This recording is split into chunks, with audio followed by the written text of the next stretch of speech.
Good afternoon, everybody. It's your favorite show, your favorite Thursday afternoon chicken box show. I hope everybody's doing great. Powered by the Afro-American newspaper. I'm your host, Kevin Impeccable Peck, representing the Gen Xers. All my Gen Xers, put your X's up. You know how we do. We go from the boomer to the millennial to the Zer to everything else.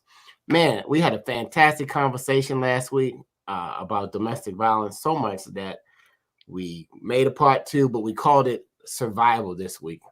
If you're just tuning in, hit the share button.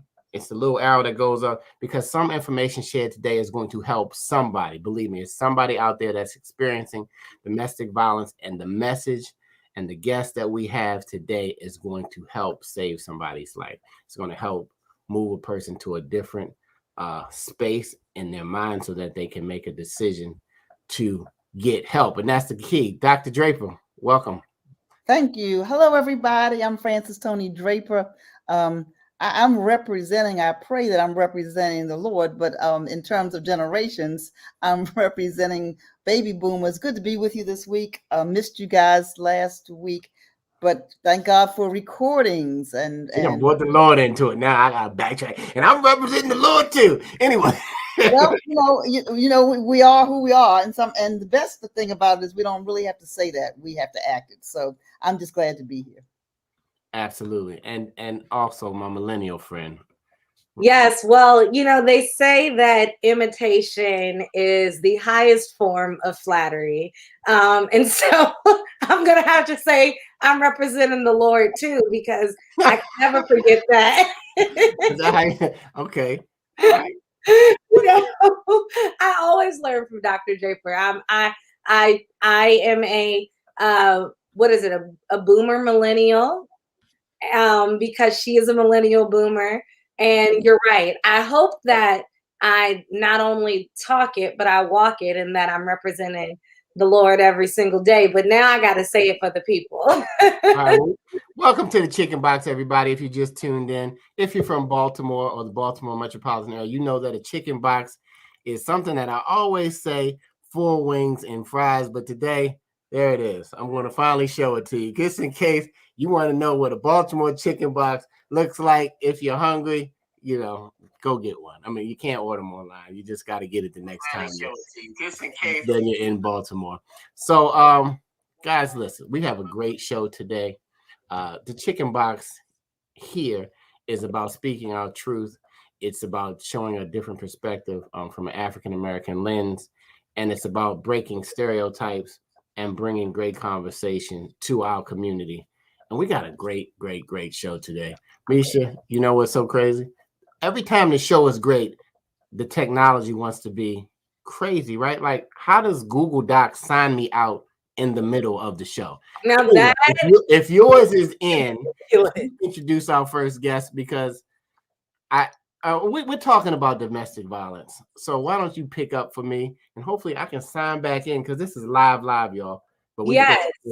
No problem. And that does seem to happen a whole lot. It's like when we're talking these important subjects, there is some sort of technological enemy that is working against us, but we are going to push through, and we appreciate all of our viewers for tuning in and who are joining us. But as Impeccable said, we have a really great group of people who are going to shed some light again on domestic violence, but also talk survival and how we can be survivors and use our experiences to help others. As Reverend Bulwer said on Monday's Afro News at Noon, you need, rather I should say, as the scripture says, right? But she talked about the importance of testimony, and that's how we learn, and how the scripture supports that. And so today we have people who have testimonies on our show and are ready to share their stories today. So I'm back. Are you back? I'm back, y'all. Just in case, you know what I mean, so we can stay on script. Man, we're talking about we're still here this month at the Afro-American newspaper in our 129th history. We've never taken a whole paper and dedicated to one specific subject. If you've been following us this year, this is what we've been doing. Of course, October is Domestic Violence Awareness Month. If you didn't know it, let somebody know. But we're dealing with the We're Still Here issue as well, with the mind, body, and soul. Like you said, Misha. Dr. Draper, Yes. we decided this topic, we're still here. What was the Yes. purpose of this month's theme? Well, the purpose of this month's theme, and we've gone back and forth, but it ended up being body, mind, and spirit. As we are still in recovery from COVID, we've all seen the statistics about the toll it took, certainly on bodies, but also on minds and on spirits. And so it's also Breast Cancer Awareness Month. And so this issue is packed. It's 28 pages all about body, mind, and spirit. From testimonials and from articles, including one by one of our guests that we're going to bring on in just a moment, from people writing poetry about the state of the mind, body, spirit. There's a poll in there. I think, Misha, you wrote this story about if you could, what's one question you would ask God? And so people weighed in on that from whatever spiritual lens they were looking through, and the cover is beautiful, with a breast cancer survivor and her boxing gloves on, knocking out breast cancer. And so looking at the benefits health-wise of the booming cannabis market. So it's really a full edition. And it's to say, you know what? We're still here in body, mind, and spirit, as Black people who built the foundation of not just this nation, but nations throughout the diaspora and indeed throughout the world. And so I had a preview of that edition, Misha, all 28 pages to the wee hours of the morning. So those of you who have a subscription already to the Afro, and if you are a print subscriber, see, these are the kind of editions. I'm a boomer on my phone all of the time. I prefer to read things right here. But when it comes to these editions, there's nothing like the print edition for those, because they're keepsake. I don't know about you guys, but what I have on my phone tends to get deleted over time. But if you are a digital subscriber, which we love as well, you can get it in a digital format by going to afro.com. So that's what it's so we're still here. And that was not a commercial. That was not a shameless plug. That was an ask. If you want Black media to give you Black stories, to give you a not a jaded view in the press, then you have to support our organizations, because if we don't support us, who will? And then they'll say anything randomly, like they tend to do and have done for the last 129 years that we existed. But on to our special guest, Misha. And Kevin, before you leave that point, though, there's a new research study that came out to validate that. And so maybe we can put that in the chat for our viewers. Just came out last week, but go right on. All right. Validation. Say documentation beats the conversation. I wish we could do that. We could start looking at the documentation and the facts instead of just the conversation that people just randomly come up with. Anyway, that's a whole nother show. Our first guest, Dr.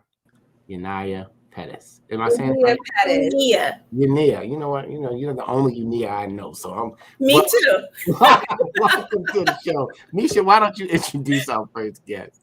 Sure. So I have to first say our next guest is a woman who I very much so look up to. I met her actually, I guess became reacquainted with her at the Afro High Tea, the DC Afro High Tea.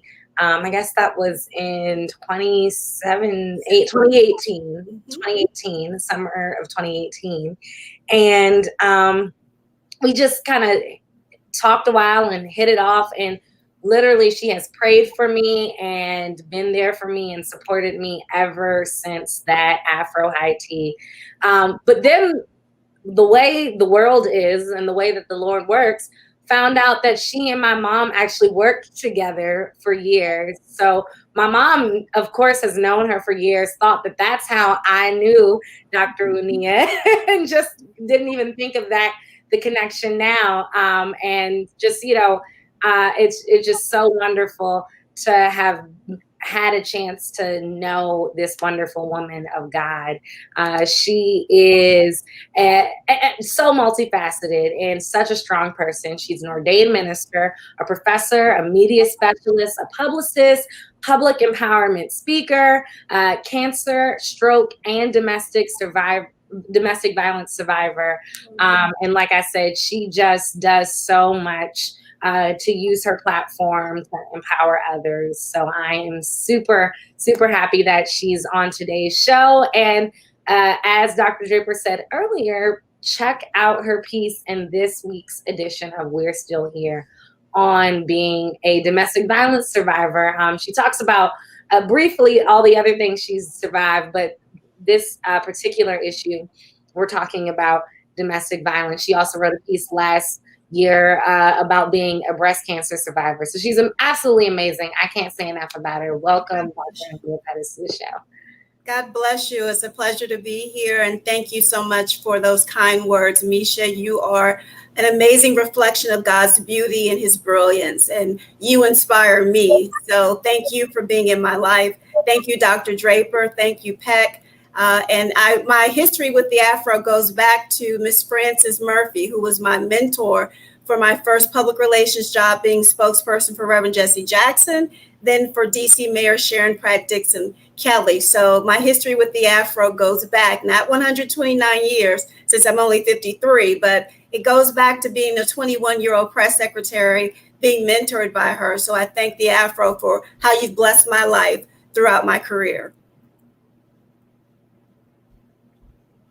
And that was the pregnant pause because we all had our phones on mute. Our computers on mute. Y'all, if you just tuned in, this is Black People versus Domestic Violence, but survival.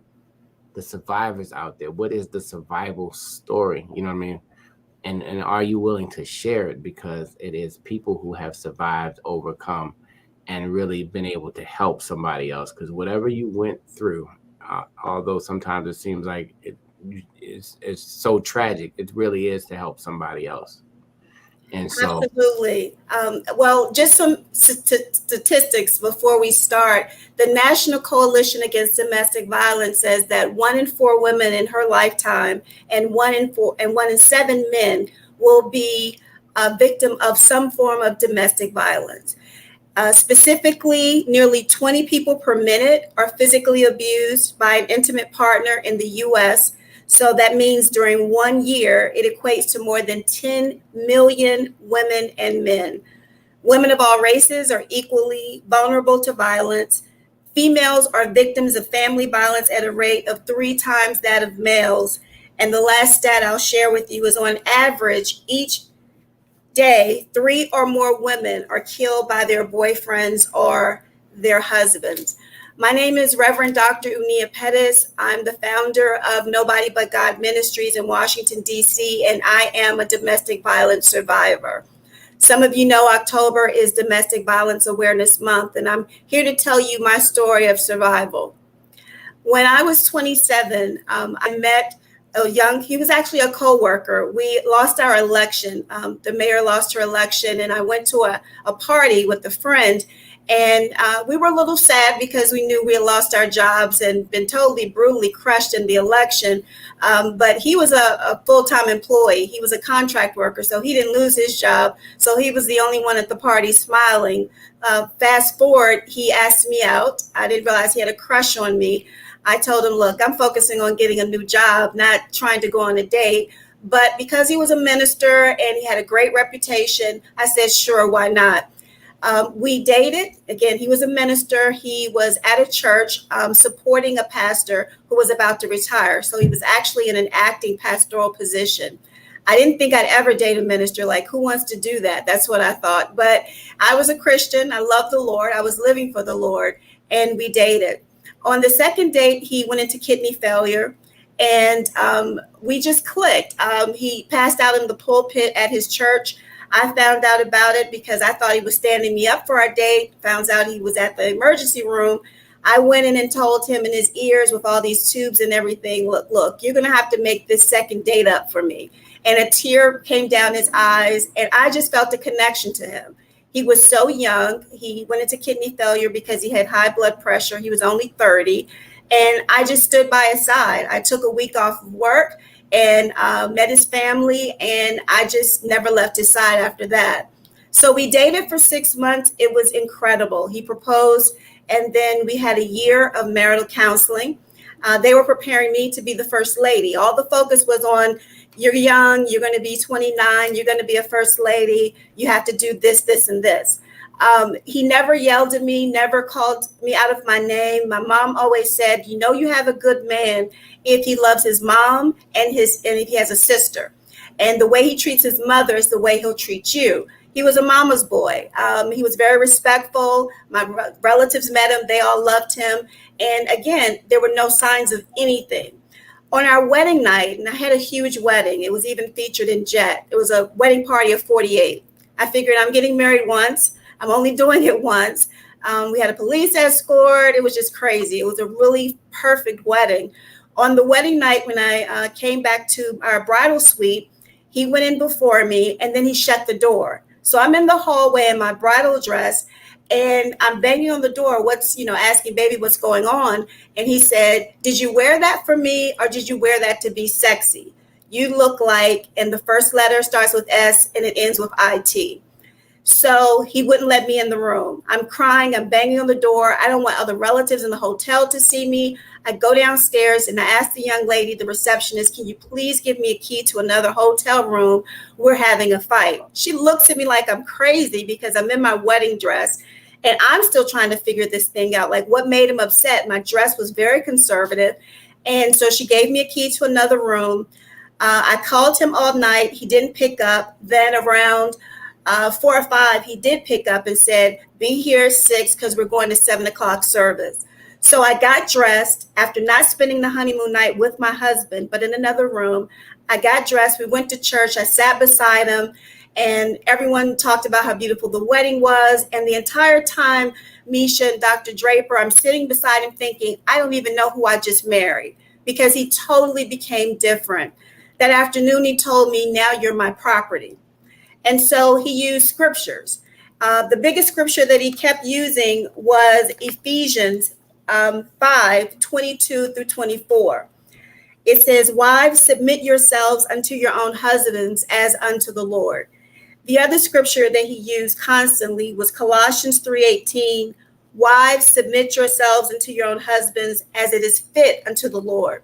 So he told me if I wanted to serve Christ and really be obedient to him, then I had to become his property. And everything he said I had to do and everything I had to endure, it was because I was now his property.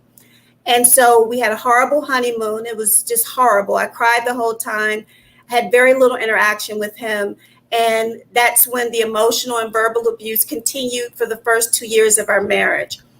In the third year, he was able to get his kidney transplant from actually a member of our church. And I just knew, okay, things are going to be better. God just gave him this miracle of a kidney. He's going to treat me better. This was all because he was upset. He was sick. He was on dialysis. He was mad. But that's when the physical abuse started, because then he had strength to beat me. So the first thing he did was he punched me one day. He asked me about something that I was watching on TV, and he told me to turn the channel, and I was grabbing the remote. I didn't do it fast enough, so he punched me. So that was the first time he hit me. After that, it became so regular that I was just expecting to get punched or kicked or slapped. He would kick me down the stairs with Timberland boots, crack my ribs. I was always in the ER for something broken or cracked or bruised. I learned how to put my makeup on really well because with my complexion, you would see the bruises. And so I would wear sunglasses even in the wintertime. No one ever knew what I was going through because that's what my ministry is called, Nobody But God. I told nobody but God. I kept thinking I could pray the abuse away. I could be skinnier. I was a size 4. I could cook better. He told me he wanted to drop out of my PhD program because he says a Black man's wife shouldn't have a higher degree than him. He had a bachelor's from Georgetown, and I was getting my doctorate. So he said, if you really love me, you'll drop out of the program. And I just said, you're just going to have to kill me because I'm not going to give up this dream. I want to teach. I know God opened up the scholarship for me. I'm not quitting. So the more I persisted in not quitting, he would damage my homework. He would break my laptop. He would do whatever he could do to my books to damage things. I had to become kind of like a spy. I would leave things at the library and the stacks, like homework assignments. I would make sure that I hid my computer. I would find different places to hide it. I would use other people's computers. And I just had to be very creative because he just wanted me to fail. And that was just horrific. So he continued to abuse me. He would go to the different ERs with me. We couldn't go to the same ones over and over because it would become noticeable. So he would go and he would answer the questions. The doctor would say, what happened? And he would say, she's just so clumsy, doc. She's not sleeping well. She's in school. She's working at church. She has her own PR firm. She just needs to get rest. And the doctors would listen to him. No one ever said to me, are you being abused? They would see the black and blue eye. They never said anything to me because he was a pastor. He was, the one that was believable. And he would never let me speak on my own. My girlfriends always said they were jealous of me because they said, he's always calling you and checking on you. Babe, did you get there? Or babe, how are you doing? He would send flowers. He would do all these public gestures from the pulpit. If you heard him, you would fall in love with him. When he would talk about me so eloquently and say, he's not in the doghouse, he's just sharing love for his wife.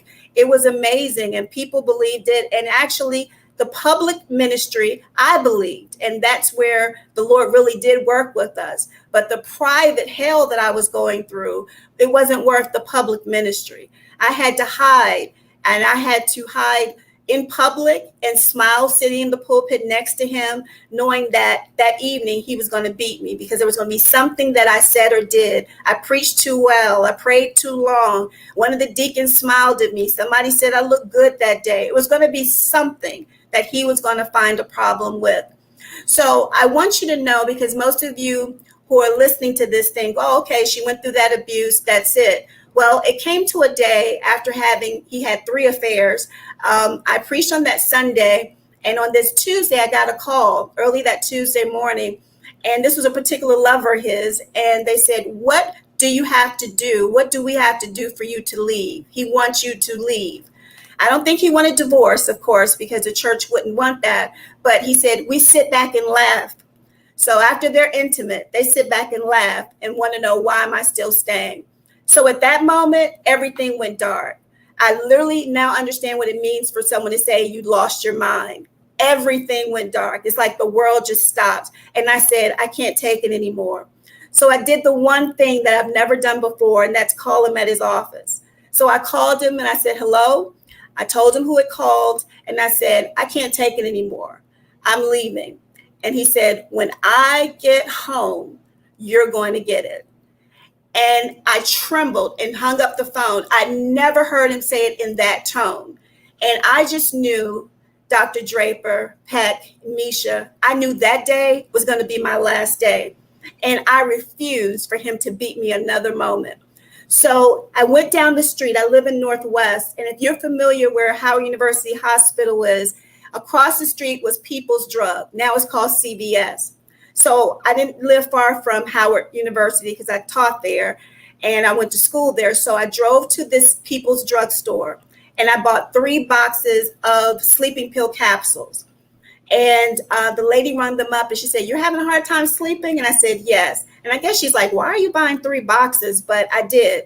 I kind of wanted her to ask me more questions because this would be the one person that would say something to me before I kill myself. But that's all she said. So I got in the car. I went home. I felt, oh, my God, I have to do this quickly because he's going to come home and beat me. He's going to kill me. So I went into the kitchen, got applesauce. I took all the pills and poured them in the applesauce. And he had recently had a hernia surgery. So he had Percocet. I crushed this concoction up. Don't know why I did that. Just know it was the devil that took over. My mind was just gone. And I'm crushing up this concoction. I'm beating it, saying to myself, you won't beat me again. You won't hit me again. You won't mess up my assignments again. You won't tell me you hope my mother dies because I love her more than you. I was just crushing it up. And I took the concoction and I passed out. He came to get me. The doctors estimated I was out for about 4 hours. And he took me to the hospital and they pumped my stomach and gave me charcoal. And they asked me questions like, what's your name? I told them I didn't know. They asked me who was the president. It was Bill Clinton. I didn't know that. They said, well, they tell me your husband says you're a minister and that you're in a doctoral program. And they said every time they said something that he said, my vitals went up. And so eventually the nurse said, sir, can you just step out of the room? And I know she was an angel sent from God. She bent down to my ear and she said, what is really going on? And I said, ma'am, he's been beating me. And I knew he was going to kill me because I told him I was leaving.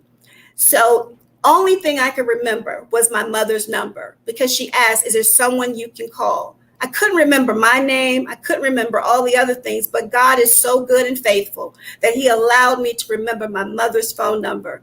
So they allowed me to call my mother. And I said, hello. And she said, hey. And I said, Mom, I'm in the ER. And she said, what happened? She's thinking something happened to him health-wise because of his kidney or something. And I said, Mom, I tried to kill myself. And she just screamed, asked me where I was and said she's on her way. I was so humiliated, so broken. And they admitted me against my will to the psych ward.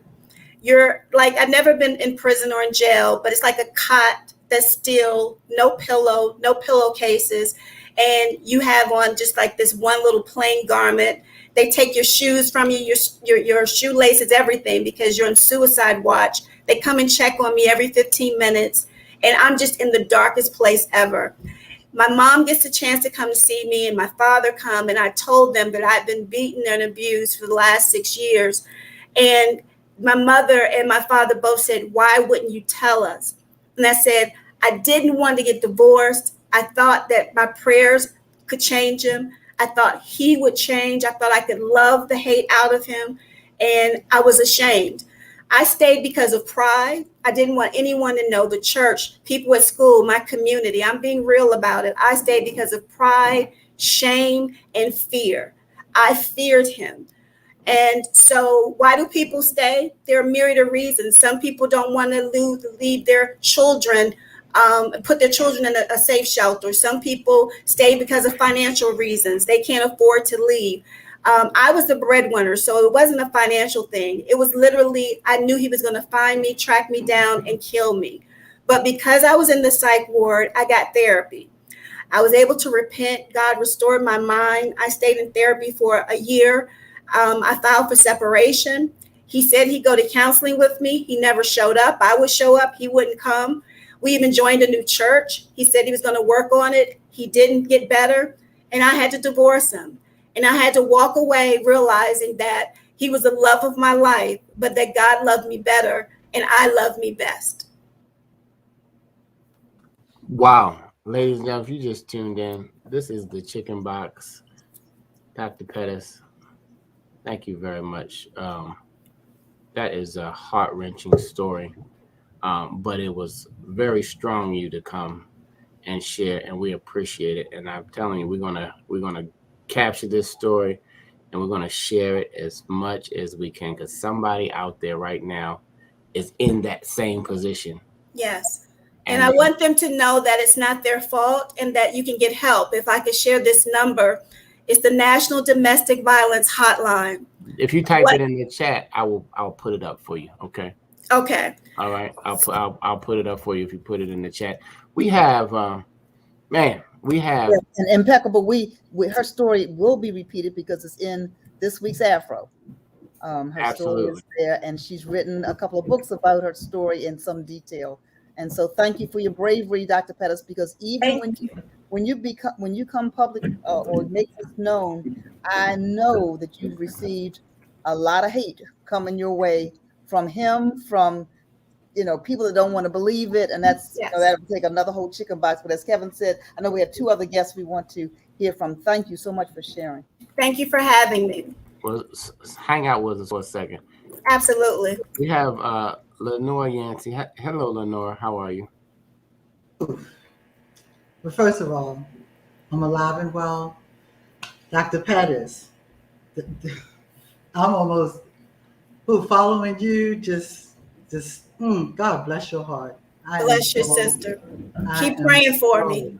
Oh, most definitely, because I say the same thing. But yeah, I posted in the chat as you was talking. We share a lot of commonalities with what we went through.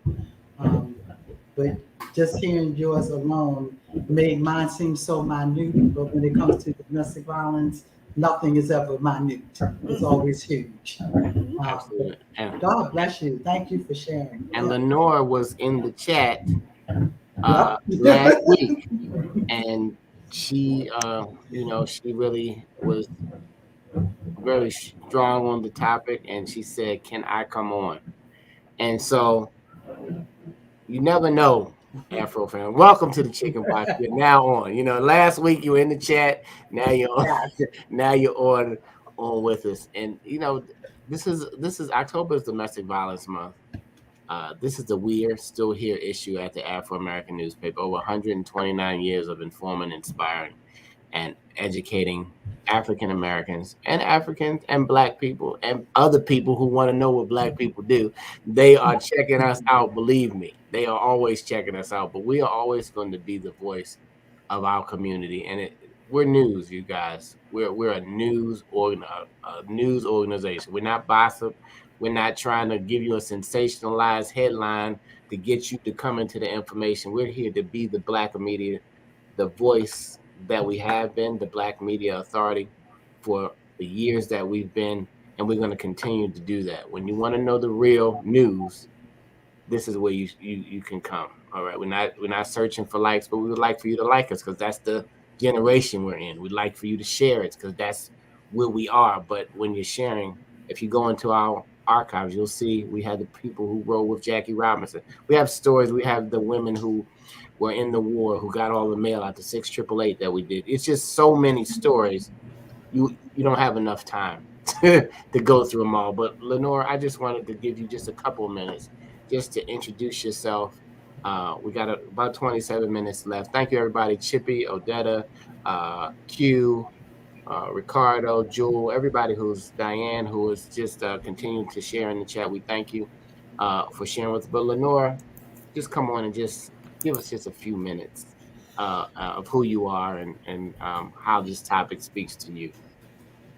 Okay, well, my name is Lenore. My pen name is Lennie, Lennie, Yancey. I am 63 years old, mother of 2 adult sons, 6 grandchildren, 1 great-granddaughter, and another great-granddaughter due in November.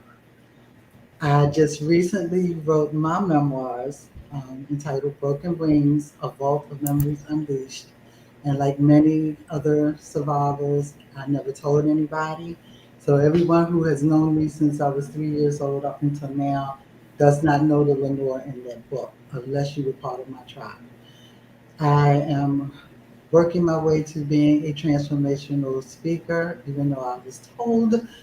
And Dr. Pettis, that's what I put in the chat about you. You're more than a survivor. We are influencers now. Amen. We are the women who are going to go out and we're going to influence other women to walk away and walk away safely. I've had the opportunity. I've been in human services for 43 years, recently retired due to COVID. I lost my job in the midst of it. So I'm coming up on a year of being unemployed. Never happened before. Usually had a job in 2 weeks. So now I'm pursuing my purpose and my dream, which is what I'm doing now. Every stage that I can get on, I told my story out loud for the first time in 2014. The book came to be because my sons encouraged me to write it. When Tarana Burke came out with the hashtag #MeToo movement, they did not understand why I understood why those women were coming out. And the only thing I said was, it took one person. One person. Nobody waited for Bill Cosby to be the greatest dad on a sitcom.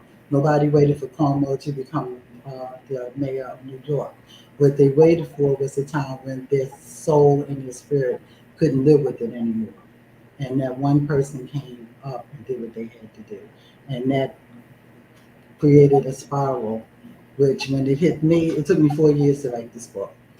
So I know I sent it to you, but this is what it is. It's Broken Wings. It's an easy read. It's written in the first person because my concern was what I went through. And Dr. Pettis, you're brave because what I went through, I don't say how the abuser, what role he played in my life. I just refer to him as a person that hurt me. So having said that, may I continue, Pack? You want me to keep going? um, First of all, it's impeccable. Well, I'm gonna let Doctor get away with it since it's such a great name.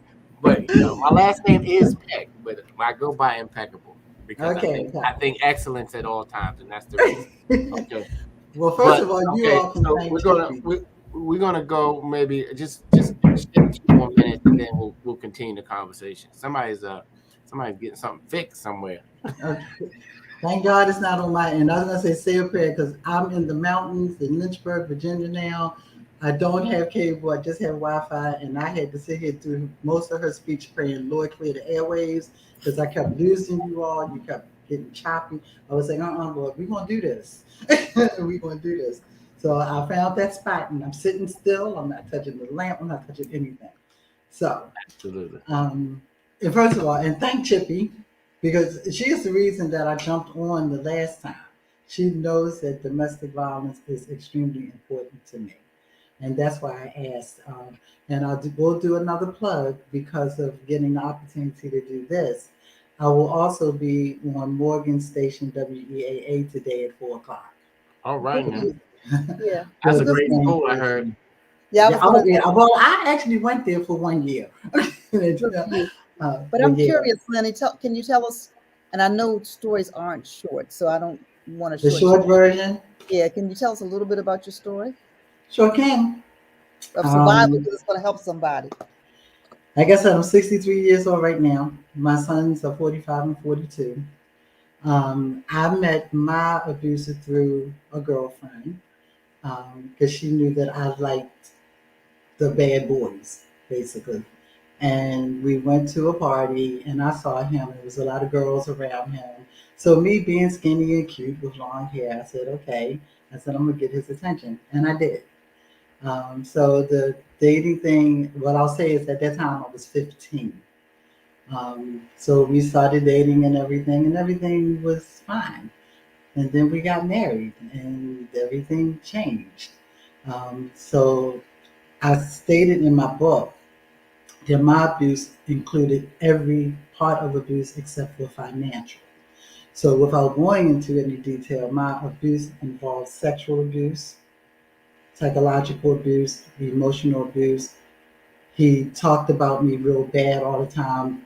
My father had sent me to Patricia Stevens. Some of you may remember that if you're from Baltimore, finishing school because I was a girl turned tomboy. And my father's thing was, I have a son, I have a daughter. My daughter needs to be more girly. So he sent me to Patricia Stevens, and his 12-year-old began to look like she was 21 with the makeup and everything else. So by the time the man I married met me, I was in full makeup all the time. If you've ever been in full makeup all the time, it becomes your norm. You won't answer a door unless you're in full makeup. And all of a sudden, right after things got through the whole relationship, getting to know one another, it just went ugly. Sexually, he would abuse me. He tied me to a bed one time. He enjoyed anal sex, which he knew I hated. Um, he called me all kinds of names. He told our youngest son at one time that I looked like a clown. And then it became physical. It went from verbal, psychological, emotional to physical. Excuse me. And when that happened, I got an opportunity to get out. And I went to a local hospital, and the security guard at the time looked at me and asked me what was wrong. So I lied, because that's what victims do. We lie. And I told him what happened. And then I made a phone call back because I left the house and left my children, who at the time was 3 and 6 months old. And I spoke to someone at the house and I said, get my kids out, leave the bottles, leave the pampers, leave everything. Just get them out and get me to my mother and meet me at my mom's. And she did that. And then for about 3 years after that, I was being stalked. So having a Camaro Z28, you can pretty much outrun everything until one time I couldn't outrun it anymore. And I got caught at the doorstep. I got dragged. Well, not dragged. I got picked up by my neck.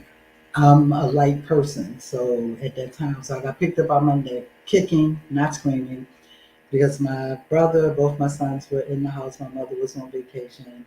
I got thrown up against my mother's refrigerator. Um, this person swung at me. I ducked.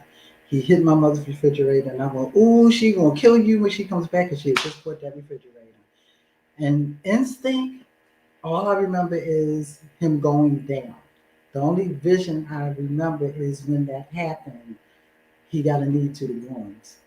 And he looked up at me and said, "It's about time you decided to fight back."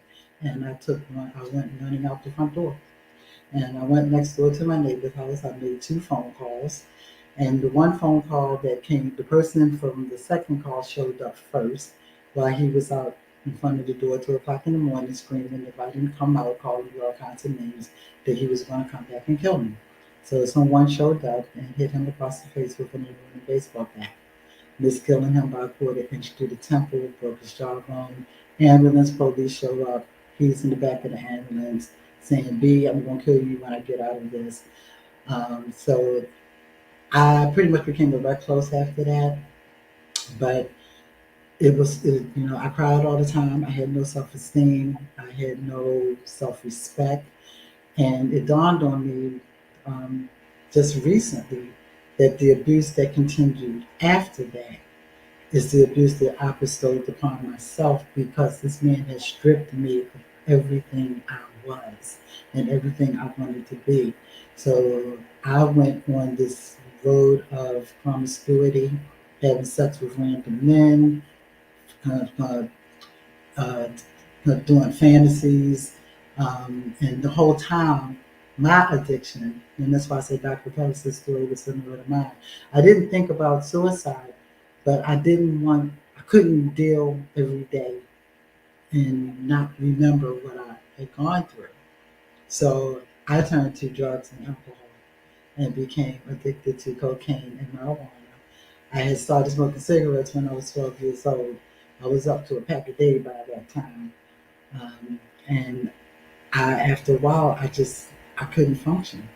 So I'm here to say right now it's 20 years free of alcohol and drugs and cigarettes. I gave all 3 of them up at the same time.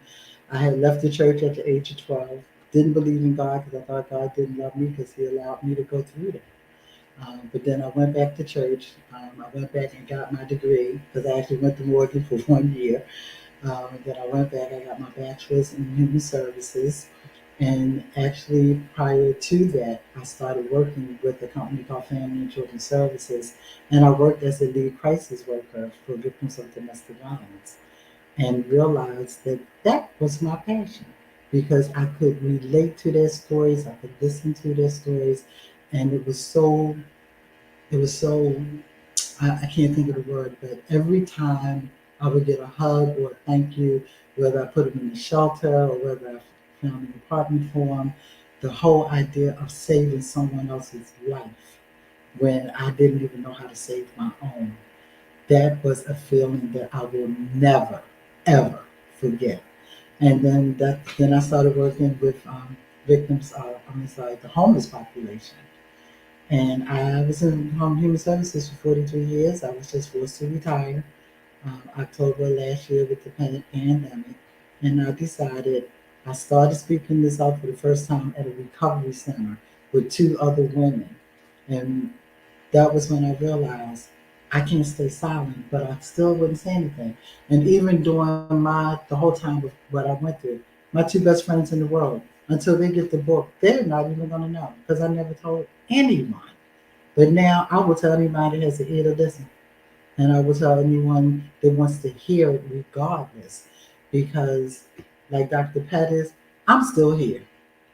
I'm still standing. I'm still thriving. I have been on major platforms with Karen Cherry and Dr. Sylvia Cole. I have been talking about this for the last 5 or 6 years now, or no, about 10 years now.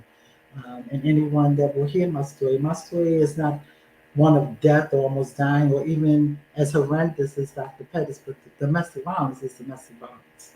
It's Your violence. story is as strong And everybody's story is their story. And Exactly. it affected you that way. If you just tuned in, this is Black People versus Domestic Violence. This is a survival edition.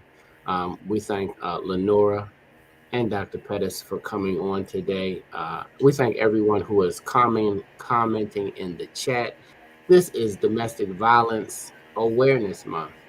That means the share button that you're watching this stream on right now, it's very important for you to share it, because the person sitting next to you, person you know, your best friend, your sister, your mama, your grandmama, you don't know. You know what? And it's not just women.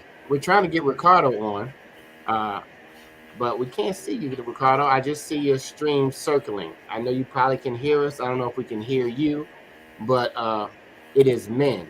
It is young men. It is children. The abuse and the mental abuse that causes people to be silent is what really drags them through more torment, as you were saying, Lenore, through the year. It's actually some stereotypes that we've been hearing. We always put our ear now, not to the street, but to the digital street, to see what these digital streets are talking about. Misha, what have you heard on these digital streets lately?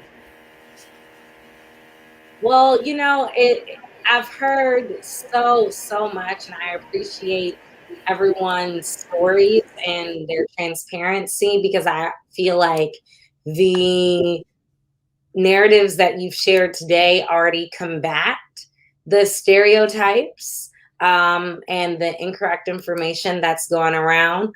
But I'll share it with you all and see if you all want to add anything or combat it in any way. So Before again, you start, I'm gonna add. Was it a aluminum bat? Okay, I'm sorry. Keep going. Keep going. Should have been. Anyway. no, I had questions too, but I said, I need to read the book. That means I need to read the book. But yes, so domestic. So again, hold on. First, let me just say these are just stereotypes that I have found online. These are not opinions or endorsements from the Afro-American newspaper. And so we are first talking survivors. And if we have a little time, I'll throw in some of the domestic violence and domestic assault stereotypes that we shared last week. But for survivors, I heard people, or I saw people write that domestic violence survivors are the lucky ones, that they generally had to fight back, that domestic violence survivors likely are participating or have participated in assaulting their partners themselves. Most domestic violence advocates have survived domestic assault. Domestic violence survivors should use their experiences to help others. Domestic violence survivors suffer from PTSD, and domestic violence survivors enact violence other places. So that's what the digital streets, I guess, have to say about this. Like I said, a lot of what you all said in your stories, I think, shed a far more educated and experienced light on it. But either Lenora or Dr. Unia, if you all want to share some or combat some of these stereotypes, that'd be great. Well, definitely, I never fought back. I never was abusive emotionally, verbally, physically, or psychologically towards my husband. I was a very submissive wife. I honored the vows, and I didn't believe in divorce. So that saying that, you participated it's totally incorrect. The saying that we're the lucky ones. I can understand someone saying, well, we survived because you have a loved one who their demise, they're dead now. And I have friends who are victims and survivors who are paralyzed. So it's easy to compare, but I would say that you really should not, as Matthew 7:1, judge ye not that you be not judged. Every survivor has gone through stuff that has been horrific and is their experience. You can't compare Sister Lenny's experience to mine, nor vice versa. So the first thing that people do is they make us They re-victimize the victim, and that's incorrect. So the digital streets that are talking, you need to know, you need to keep it real. When you re-victimize the victims, that's why people don't tell. Sister Lenny didn't tell, I didn't tell, and it's simply because people don't believe you, or they'll say, well, what did you do, Nia, to make him hit you, to make him beat you, to make him cheat on you? You cannot control another human being. Domestic violence for the digital streets is about power and control. Those are the two things, power and control. And if their abuser can control you and have power over you, you are stuck. And it's not a cycle anymore. Studies have shown it's a domestic violence continuum. You're constantly at fear. I did have PTSD until he died. It was about 3 or 4 years ago when he died. I always had my restraining orders. I looked over my back. I didn't sit I sat in the back in restaurants so I could see the doors. I was paranoid because he lives in the area. His fraternity people would come after me. Other pastors and bishops would call me and tell me I'm not invited to preach in their pulpits. Half of them, I wouldn't have gone anyway. I didn't even want to know to go to your church, but they were just calling and harass me. I still get harassed to this day as a minister who tried to commit suicide, because people say, if you were really a minister, why did you give up? How did you get so depressed? How did you give up on God? So people can judge you, but it was God that saved me. And I got help, and I'm free, and who the Lord sets free is free indeed. So the digital streets, stop talking, because what you're doing is making people stay behind closed doors in this pandemic and stay abused. And some of them are going to get killed because they're afraid to ask for help and to keep it real. Boom. That's what's talking about. Drop the mic on that one. Drop the mic. That's called stepping on the box. Yes.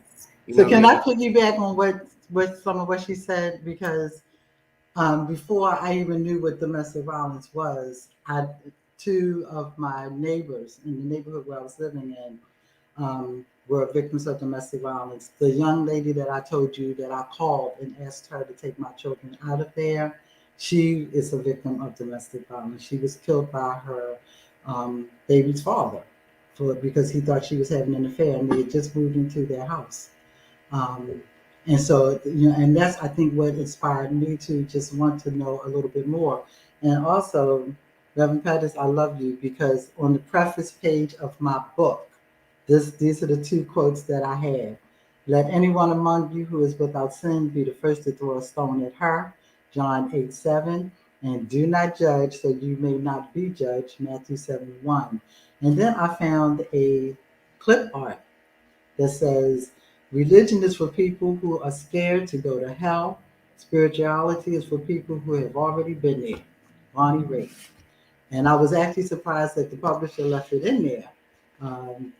But I'm glad that she did, because what people don't understand, I have one of my girlfriends from church just said to me the other night, she said, I will never let a man hit me. I said, that's not it.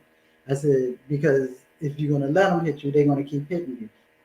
When it comes to abuse and the abuser, you don't know you're going to get hit. You don't know you're going to get pushed. You don't know you're going to get smacked until it happens. Then it's up to you to determine, what do I do? Do I stay in this? Do I let this continue? Or do I try and get out? Because once that happens, all of you dies. Even though you're still standing and you're alive, your soul just goes like this. You're scared. You're scared. You don't know what to do. Because like right now, I'm a rock. Dr. Pettis, I know you are too. I'm a rock.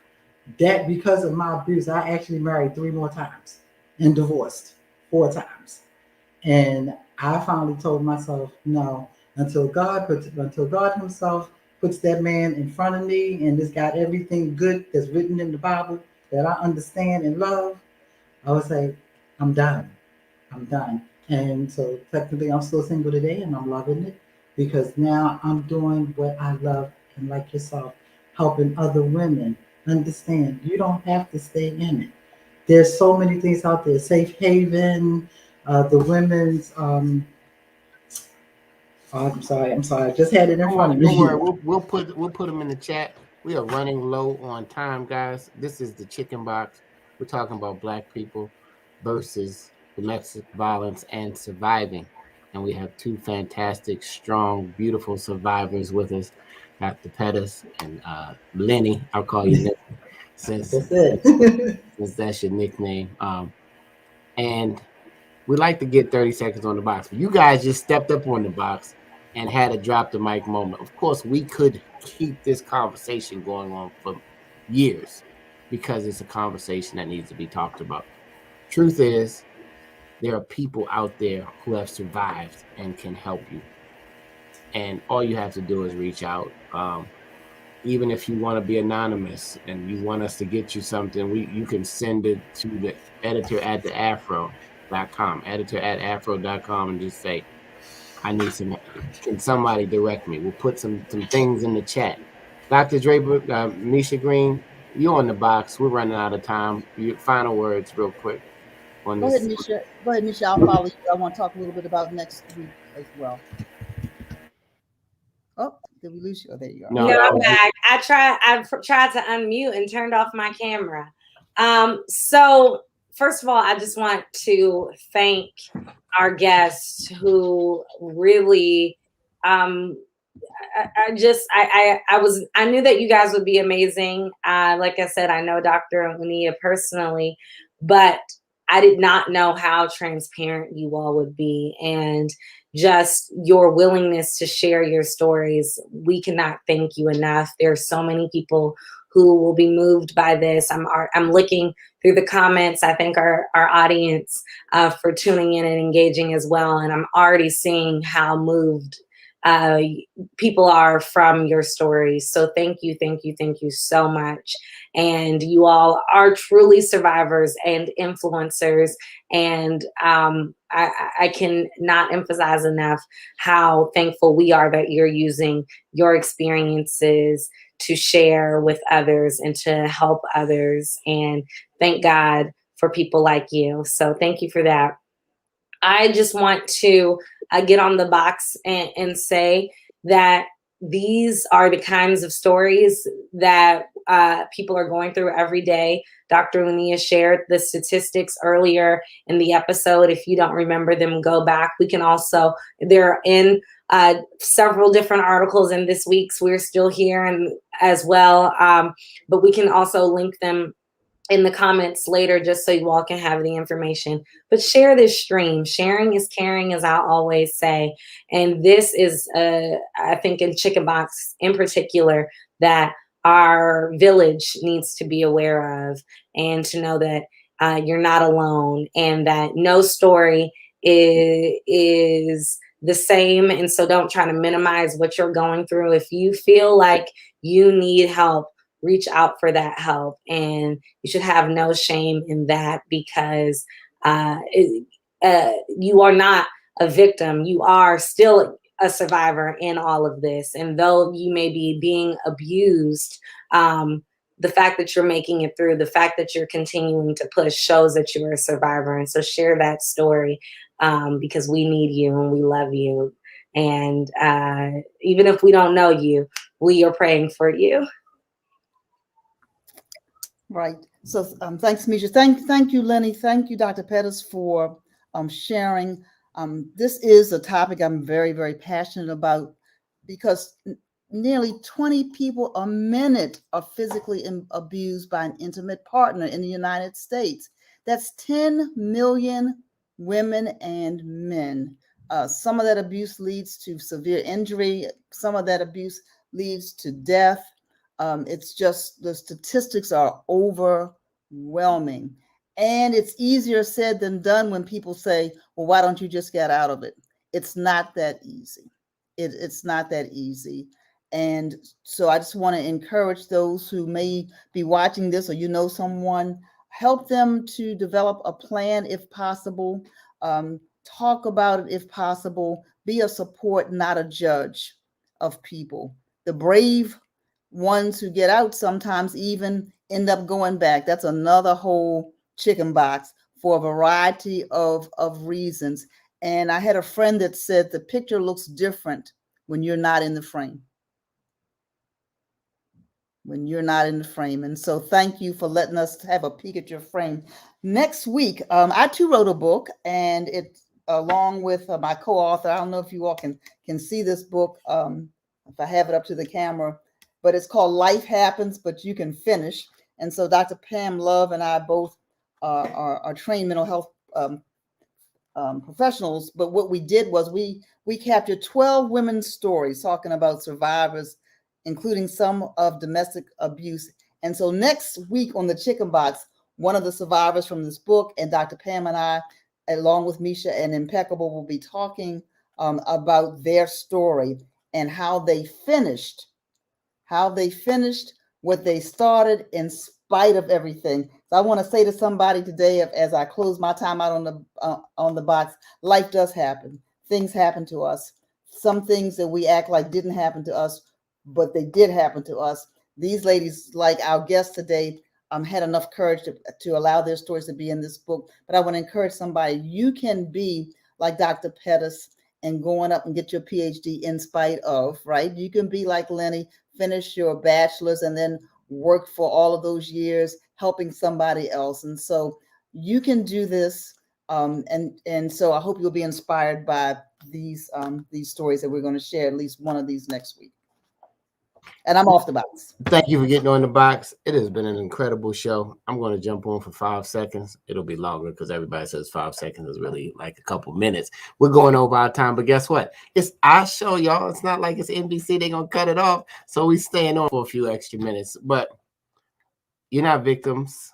When you come through, you're victorious. Okay? And so you guys have been very victorious. Thank you again for sharing, and it's others who have been sharing in the chat and who just commented, because you don't know, the words in the chat encourage us too, because there's going to be people who watch it afterwards, and we thank you for always continuing to share. And we heard a lot, and this is where people who don't believe God really get angry at God, because they forget that it's human beings, right, who God has given a will to decide whether they want to follow completely. They can talk the talk, but their actions will a lot of times be far away from what they're experiencing, and they'll hide behind a word but not live a word.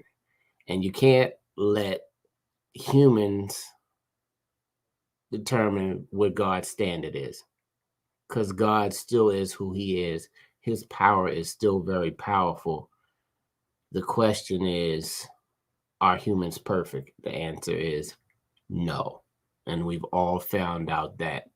But God is, and humans aren't. Whether you're a pastor, a preacher, the president of the United States, a mama, a father, whatever it is. And so the distraction sometimes, which we all heard, because we're still here edition at the Afro, Mind, Body, and Spirit. The distraction is in the spirit of a warfare. And if I'm losing you, then maybe you'll come. But if you're with me, then you understand what we're really fighting. And that's a distraction to get us to pull away from the true powerful God who can bring healing and deliverance. So my time on the box is just saying that people are flawed. There's help, people. I'm glad I get to share, because I thought domestic violence was one thing, and I learned that it's something else. And you guys have more courage than I've seen. You know, I wish I could. I would wear a shirt next week that says courage on it. But that's all it takes, is just a little bit, and be a friend to somebody. Like you said, don't be a critic. If somebody is really saying or crying out for help, and they might not even be saying with the words spelled out HELP, but you can see it, don't be so caught up. I like to say, don't be so selfish that you won't even ask for them. If they're your friend, you need to just dig. They nosy, your friends are nosy about everything else. They will pry into somebody's well-being. And if you can help, look, if you're in my family, you got to come live with me. And I know a guy, I'm just going to leave it like that, who's in the business of hurt. But listen, I get so mad as a dad, as and I get mad as a son. I get really angry at these stories. You know what I mean? I like back in the day when they used to cut your hands off, castrate. You know, it needs to be. You think you could just do anything? No. But anyway, I'm off the box. I'm speaking my truth now. That's what I want. I want to cut your hands off. I want to slam your hands in the safe. I want to do all kinds of things when you don't know what to do with your hands. So anyway, that's it. I'm getting it off my chest. I might go for a walk, Dr. Pettis, after this. But thanks everybody for tuning in this week. We will continue next week on the Chicken Box. This is Domestic Violence Month, and share this stream with somebody because it's going to help. You know what? It's going to help 100 people. I'm going to say more than one person. If that many people are being abused, what was that stat again, Dr. Draper? One person every 20 minutes. One person every 20 minutes. That's just in the United States. It's one person every 20 minutes. So there's all kinds of abuse. It's not always physical. Person every 20 minutes, guys. That's 10 million people a year in the United States. And that's the ones that you know about. Let's keep up the fight. Thank you, Afro. Thank you, Chicken Box. Thank you, everybody, for tuning in. Thank you, Willie, a brother who chimed in. Listen, we need to get the message out that this is real. And that's not being shocked because the stats already say it's happening. Let's just see how we can help move people from a place of pain to a place of purpose. Guys, have a great day, and we'll see you next week on the Chicken Box, God willing.